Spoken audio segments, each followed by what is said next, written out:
اسی کے پاک نام میں آپ سب کو سلام۔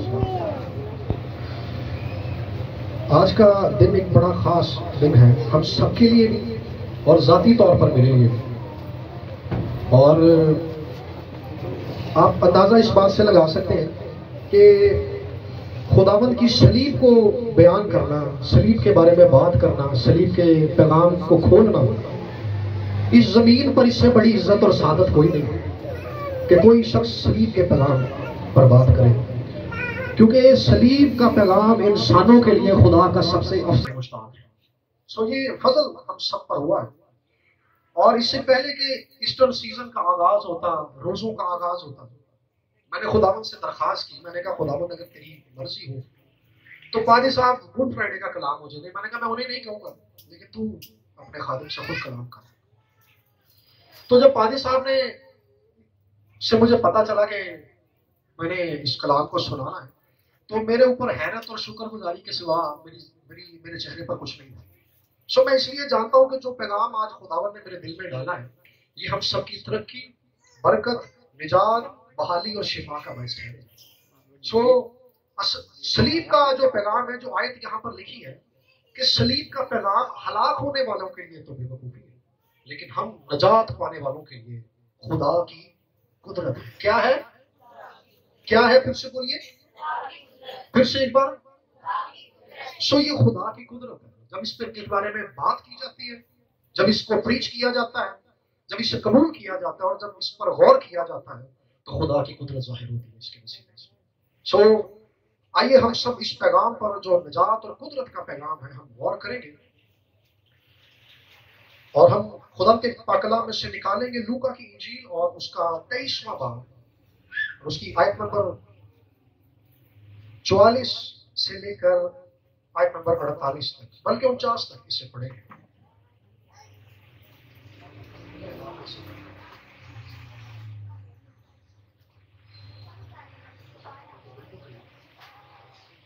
لوکا کی انجیل اس کا 23واں باب اور اس کی آیت نمبر 44 سے ہم اس کی تلاوت کریں گے۔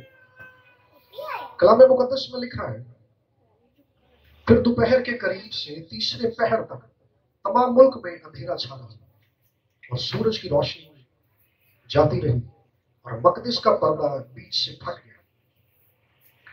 پھر یسوع نے بڑی آواز سے پکار کر کہا، اے باپ، میں اپنی روح تیرے ہاتھوں میں سونپتا ہوں۔ اور یہ کہہ کر دم دے دیا۔ یہ ماجرا دیکھ کر صوبیدار نے خدا کی تمجید کی اور کہا، بے شک یہ آدمی راست باز تھا۔ اور جتنے لوگ اس نظارے کو آئے تھے، یہ ماجرا دیکھ کر چھاتی پیٹتے ہوئے لوٹ گئے، اور اس کے سب جان پہچان اور وہ عورتیں جو گلیل سے اس کے ساتھ آئی تھیں، وہ کھڑی یہ باتیں دیکھ رہی تھی۔ آمین۔ ایک اور حوالہ ہم اس کے ساتھ ہی دیکھیں گے، اور یہ آموس کے صحیفے میں سے ہم دیکھیں گے، آموس نبی کی کتاب اور اس کا 8واں باب اور اس کی 9 اور 10 آیت۔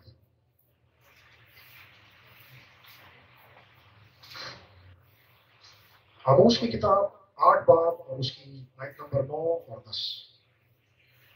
اور خدا فرماتا ہے کہ اس روز آفتاب دوپہر ہی کو غروب ہو جائے گا، اور میں روز روشن ہی میں زمین کو تاریک کر دوں گا۔ تمہاری عیدوں کو ماتم سے اور تمہارے نغموں کو نوحوں سے بدل دوں گا، اور ہر ایک کی کمر پر ٹاٹ بندھواؤں گا، اور ہر ایک کے سر پر چندنا پن بھیجوں گا، اور ایسا ماتم برپا کروں گا جیسا اکلوتے بیٹے پر ہوتا ہے، اور اس کا انجام روز تلخ سا ہوگا۔ آمین۔ بائبل مقدس کے اندر جب ہم صلیبی سفر کا آغاز پڑھتے ہیں خداوند یسوع مسیح کے، تو صلیبی سفر کا آغاز جہاں سے ہوتا ہے، صلیب پر گزرنے والا ہر ایک قدم جو ہے، یہ اس کا ذکر نبیوں کی کتابوں کے اندر پہلے سے درج تھا۔ کوئی بھی ایسا واقعہ رونما نہیں ہوا، کوئی بھی اس میں ایسا قدم نہیں ہے جس کے بارے میں پرانے عہد نامے کے نبیوں نے پہلے سے آگاہ نہیں کیا ہوا۔ اور جو ریفرنس ہم نے بائبل مقدس میں سے پڑھا لوکا کی انجیل میں، کہ خداوند یسوع مسیح کو جب صلیب پر چڑھایا گیا تو تیسرے پہر کے قریب سارے ملک میں اندھیرا چھا گیا۔ یہ سارے ملک کی بات کی گئی ہے۔ خداوند یسوع مسیح کو تقریباً 9 بجے کے قریب صلیب پر چڑھایا گیا، اور 9 بجے سے 12 بجے تک تیسرا پہر ہے، اور دوپہر 12 بجے جب سورج اپنی پیک پر ہوتا ہے، جب تیزی کے اندر چمکتا ہے سورج آسمان پر، 12 بجے کے قریب آسمان پر اندھیرا چھا گیا، اور یہ تاریکی اس قدر زیادہ تھی کہ اس نے پورے ملک کو اپنی لپیٹ کے اندر لے لیا۔ یہ سورج گرہن نہیں تھا، یہ ایک بڑی خاص بات ہے، یہ سورج گرہن نہیں تھا، کیونکہ سورج گرہن کے بارے میں پڑھ رہا تھا ناسا کی ایک رپورٹ، اس نے کہا، اس میں لکھا تھا کہ سورج گرہن 7.5 منٹ سے زیادہ نہیں لگتا، لیکن یہ تاریکی 12 بجے ہوئی ہے، یہ اندھیرا 12 بجے چھا گیا ہے، 12 بجے سے 3 بجے تک پورے ملک کے اندر اندھیرا چھایا رہا، اور اس وقت خداوند یسوع مسیح صلیب پر ہے۔ اور ہم نے جو ریفرنس ابھی آموس نبی کے صحیفے میں سے پڑھا کہ میں تمہاری عیدوں کو ماتم میں بدل دوں گا اور روز روشن ہی کو آفتاب جو ہے تاریک ہو جائے گا، یہ پروفیسی تھی پیچھے کہ عید والے دن سورج جو ہے وہ تاریک ہو جائے گا، اس کے اندر روشنی نہیں رہے گی، ایک تاریکی چھا جائے گی، ایک تاریکی اسرائیل کے ملک کو اپنی لپیٹ کے اندر لے لے گی۔ اور خاص بات اس کی یہ ہے کہ یہ تاریکی بائبل میں جیسے ابھی ہم نے پڑھا ہے، یہ صرف اسرائیل کے ملک میں ہے، یہ پوری دنیا میں نہیں چھائی، بلکہ یہ تاریکی اسرائیل کے ملک کے اندر ہے۔ اور ہم نے پڑھا کہ تمہاری عیدوں کو ماتم میں بدل دوں گا، اور ہم سب جانتے ہیں کہ یہ موقع جو تھا یہ عید فصح کا موقع تھا، عید چل رہی تھی، عید فصح کی تیاریاں جاری تھی، اور خداوند یسوع مسیح صلیب پر ہے، اور صلیب پر جب خداوند کو لٹکایا گیا تو 12 بجے ایک تاریکی نے، ایک خوف زدہ کر دینے والی تاریکی نے پورے ملک کو اپنی لپیٹ کے اندر لے لیا، اور تاریکی چھا گئی۔ اور بائبل کے مفسرین بھی اس بات کو مانتے ہیں، بیان کرتے ہیں کہ یہ تاریکی ایک سپر نیچرل تاریکی تھی، یہ معجزانہ تاریکی تھی، یہ سورج گرہن نہیں تھا، بلکہ یہ تاریکی بالکل ویسی ہی تاریکی تھی جیسی تاریکی مصر کے اندر اس وقت چھا گئی تھی جب فرعون نے خداوند کے کلام کو ماننے سے انکار کر دیا تھا۔ لکھا ہے کہ مصر کے اندر 3 دن تک اندھیرا چھایا رہا۔ سو یہ ایسی ہی خوف زدہ کرنے والی ایک بڑی تاریکی تھی جس نے اسرائیل کے ملک کو اپنی لپیٹ کے اندر لے لیا۔ اور ایک اور بڑی خاص بات یہ ہے کہ یہ تاریکی اس بات کا اعلان تھی کیونکہ یہودیوں نے خداوند یسوع مسیح سے کہا تھا کہ تو ہمیں کیا نشان دکھاتا ہے، تو یہ تاریکی ان یہودیوں کے لیے ایک نشان تھی کہ روز روشن ہی کو سورج تاریک ہو جائے گا، دن کے وقت میں، دوپہر کے وقت میں سورج کی روشنی چلی گئی ہے، یہ ان کے لیے ایک نشان تھا تاکہ وہ ایمان لا سکیں، لیکن انہوں نے مسیح یسوع کی منادی کو بھی رد کر دیا، اس پیغام کو بھی رد کر دیا جسے خداوند لے کر اس زمین پر آیا تھا، معجزوں کے وسیلے سے جو انہیں توفیق بخشی گئی تھی کہ وہ ایمان لا سکے، ان کی آنکھیں کھل جائے، لیکن انہوں نے پھر بھی رد کر دیا۔ لیکن اس کے باوجود وہ خداوند سے کہتے ہیں تو ہمیں کیا نشان دکھاتا ہے؟ سو یہ تاریکی ان کے لیے ایک نشان تھی کہ عیدوں کو ماتم میں بدل دوں گا، روز روشن ہی کو جو سورج ہے وہ تاریک ہو جائے گا۔ سو تاریکی نے اس ملک کو اپنی لپیٹ کے اندر لے لیا، اور یہ ایسی تکلیف کی گھڑی تھی کہ خداوند یسوع مسیح کو 9 بجے صلیب پر چڑھایا گیا ہے، 12 بجے، باجی کو ذرا جگہ دیجیے پلیز، اور میری گزارش ہے انتظامیہ بھی بڑے طریقے سے جو ہے، جی باجی مہربانی جلدی بیٹھ جائے پلیز، باجی کی ذرا مدد کریں، جگہ تلاش کریں، چلے گاڈ بلیس یو۔ خداوند یسوع مسیح کو 9 بجے کے قریب صبح صلیب پر چڑھایا گیا، لیکن خداوند پر اذیتوں اور دکھوں اور ظلمتوں کا جو سلسلہ تھا وہ پچھلی رات سے جاری تھا، اور خداوند کے بدن سے خون بہ رہا تھا، خداوند کے چہرے سے خون بہ رہا تھا، کیونکہ کانٹوں کا تاج اس کے سر پر تھا، اس کا چہرہ سوجا ہوا ہے، اس کی آنکھیں سوجی ہوئی ہیں، اس کے ہاتھوں کے اندر کیل ٹھکے ہوئے ہیں، اس کے پیروں کے اندر کیل ٹھکے ہوئے ہیں، اور اس کی کمر پر کوڑے مار مار کر اس کی کمر جو ہے پھٹ چکی تھی۔ لکھا ہے کہ حلواؤں نے میری کمر پر ہل چڑھایا ہوا، اس کی کمر جو تھی ایسی تھی جیسے کھیت کے اندر نگاریاں بنا لی جاتی ہیں ہل چلانے کے بعد، اور اس کے باوجود جب ہم اس چیز کو پر غور کرتے ہیں کہ کمر پر جب زخم ہے اور زخم سے بدن پھٹ چکا ہے، اور وہ کوئی ایسی صلیب نہیں تھی جو جس پر ردا مار کر جس کو بڑا پلین کیا گیا تھا، بلکہ وہ بنائی ہی اذیت دینے کے لیے نہیں تھی۔ سو ہم اندازہ کر سکتے ہیں جیسے یہ ہے، اس پہ یہ سموتھ نہیں ہے، اس کا سرفیس جو ہے سموتھ نہیں ہے۔